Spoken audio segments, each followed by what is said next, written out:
بیزار کردن کو من در وقتی خیلی بگم بجون عموما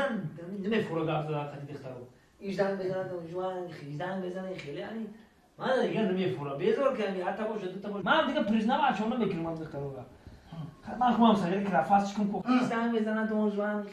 خیلی ناز او زنگ بزنن بیزار شدم من دخترو کی زنگ بزنه آخه یعنی پری دخترو ای دخترو زنگ بزنه ای پس زنگ نمیزنن آخه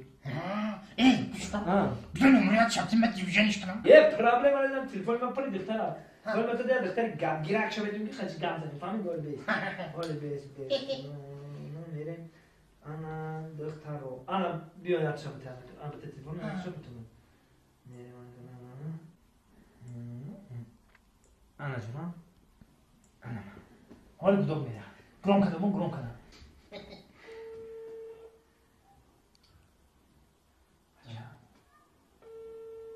ممکن لباس سوش تسته یا خیلی پیشنهاد نمیکنه خب نه ممکن لباس سوش تسته الو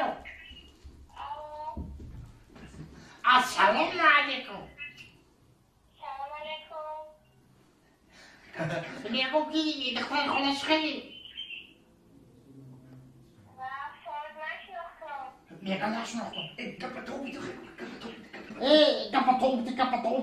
دیوانا تخد گپتوبتش تخدم کپاتوب دیگه شرمنده ممکنه اشتی که گپی دیگه بگو یکم کپی دیگه یکم گپی اینترس نمیگم یکم کپی اینترس نمیگم کی دا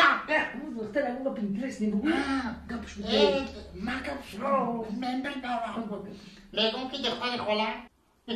بخشش نمرات نمیدی